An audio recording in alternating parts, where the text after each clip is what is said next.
The 5 things I stopped eating to finally lose my mom belly postpartum. Let's talk about this today. I'm a mom of 2, and even before I was pregnant, long before that, I struggled with being overweight. I lost like 50 pounds. So I applied a lot of the things that I learned during that time of my life to the postpartum phase. And now I've been a weight loss coach for many years now, and I love to impart a lot of the things that I've learned to help women maybe shed some of the excess body fat that they're uncomfortable with. So like I've said in many videos before, there is no special thing that you're ever going to eat. There's no special thing that you're ever going to do that's going to magically make your belly fat go away, especially as a postpartum mom, or not even necessarily postpartum, but just as a mom in general. Maybe you gave birth 5 years ago. There's no magic thing. But what I can tell you from personal experience that there are some things that I eliminated from my diet that really helped me reach my goals and really helped me get back to where I wanted to be at a pretty quick amount of time that was still done in a safe and sustainable way. So number 1, the first thing that I always try to give up postpartum is the ultra processed foods and snacks. This is an easy one. Everyone knows that as much as possible, we should stay away from the ultra processed snacks. And I know that's really hard because when you're a mom who's really busy, you've got kids to take care of and you've got a million things on your plate, it's easy to reach for something that's in the pantry. It's easy to open up a bag of things. But what I tried to do as best as I could is I started to make my own snacks. I started to bake and cook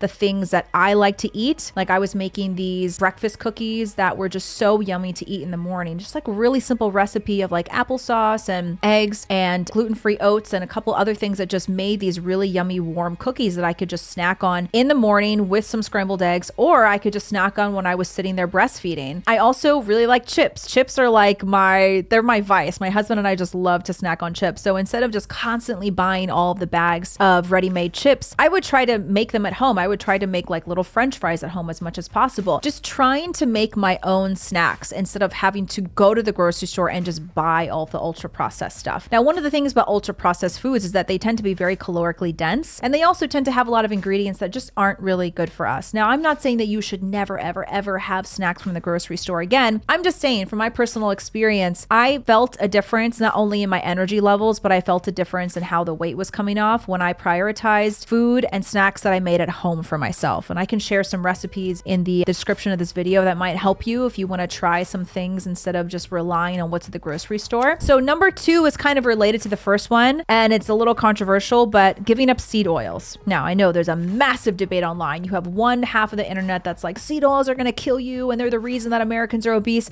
and the other half is like there's not enough research to show that seed oils are bad for you. Regardless of what either side says, I'm going to tell you again from personal experience, and I've had many clients who've had similar experiences, I notice a really big difference in a positive way when I don't eat seed oils as often as possible. Now, seed oils include any sort of vegetable oil, peanut oil, grapeseed oil, canola oil, any of these vegetable oils that are ultra processed. And instead of eating things that included these seed oils, I would prioritize fats like ghee, butter, beef tallow, essentially any animal fat, coconut oil, extra virgin olive oil, and sometimes avocado oil, which, is still not great. Like avocado oil isn't as nutritious as like butter or beef tallow, but it's a better option than something like vegetable oil. So I just tried to avoid seed oils as much as possible. And now this resulted in 2 things. Number 1, it meant that I ate out less because pretty much every restaurant these days is pumping seed oils through their food because it's a lot more affordable and because it makes the food taste good, because anything greasy tastes good. So it resulted in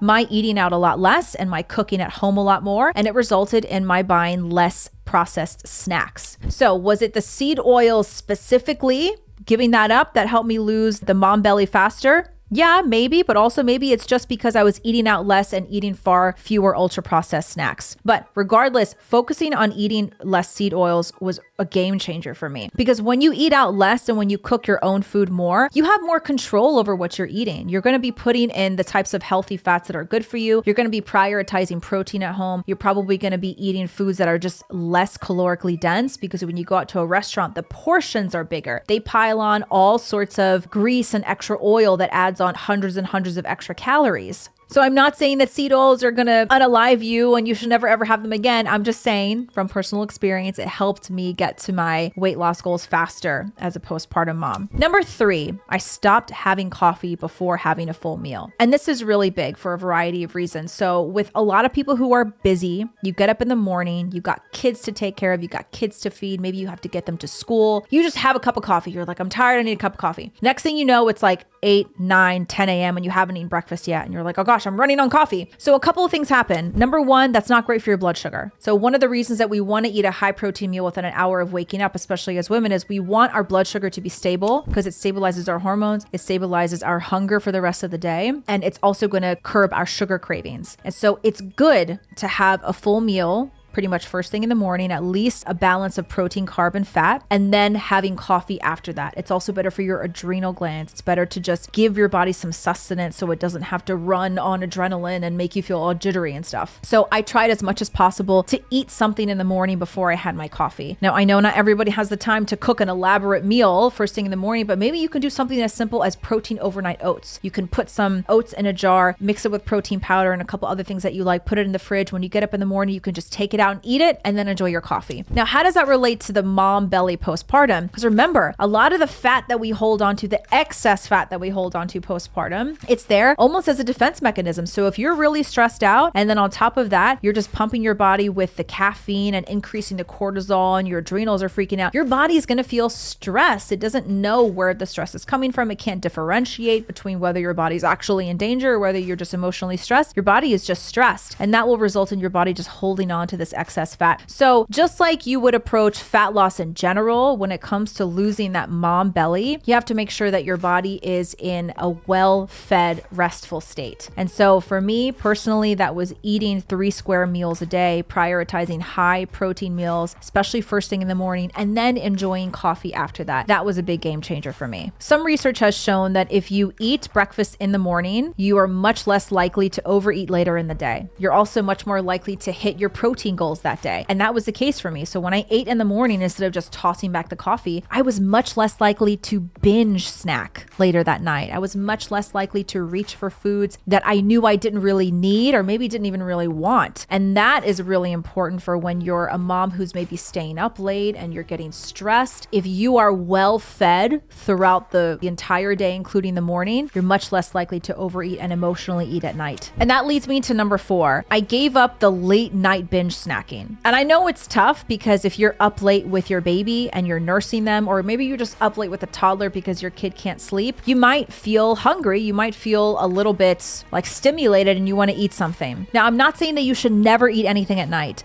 but what I gave up was I gave up the endless snacking, the mindless snacking. So if I'm up at like 10, 11 o'clock at night, I'm feeling a little bit of hunger, instead of just reaching for mindless chips or popcorn or crackers or these things that really don't have much nutritional value, I tried to eat something that was protein rich and nourishing. You can even grab something like a protein stick, like a meat stick. I'll link the ones that I really like below. Or you can grab something leftover in your fridge, maybe hard-boiled eggs or some leftover chicken you could heat up. Some, like I used to like to have some chicken soup with some chicken broth and a little bit of rice at night. That was a really nourishing thing, and it was like warm and it helped me be a little bit more tired for bed. So the whole idea is that I just gave up this late night endless snacking. And if I did really feel like I had to eat at night, which many postpartum moms do, I was much more intentional about what I was eating. Something that I knew was going to nourish me, something that I knew was going to help me reach my protein goals, something that was going to help me feel full throughout the night. I promise you, chips and cookies and crackers, they're not going to help you feel full overnight. In fact, you're going to have a handful of crackers at 11 o'clock, and when you wake up to feed your baby again at 2 a.m., you're probably going to feel hungry again because you had basically no protein, which is what helps you feel satiated and helps you feel like you don't need to eat much more later. So that worked for me. I recommend that for a lot of my postpartum clients as well. I'm working with a mom right now. She's 3 months postpartum and she's been super hungry at night. I mean, understandably so. She's nursing her baby around the clock. So we've worked on getting her high protein snacks late at night. And she said it's helped so much, and it's really helped curb her hunger cravings throughout the rest of the night. And it's also helped her shed that excess weight at a much more sustainable, healthy pace. Number 5, I gave up ultra processed grains like corns and and the ultra processed breads and the cereal products. Now, these are the types of foods that are easy to reach, right? The sort of like easy granola and cereal and these yummy breads like the bagels and stuff. Now, I'm not saying that you should never ever have these foods ever again, but when you're eating a lot of these foods, you're not satiating your body. You're not going to feel full because they're not made to make you feel full. And that's going to result in you overeating again later. And they're also not very high in protein. So it's going to result in your body not getting enough protein for the rest of the day. So instead of these ultra processed like breakfast foods and grains, I highly recommend just eating high protein as much as possible. And you want to prioritize these healthy animal protein, the healthy animal fats. Don't be afraid to think outside of the box for your breakfast. I know the classic breakfast is like eggs, toast, maybe granola, cereal. I have a lot of clients who eat like leftover chicken, leftover beef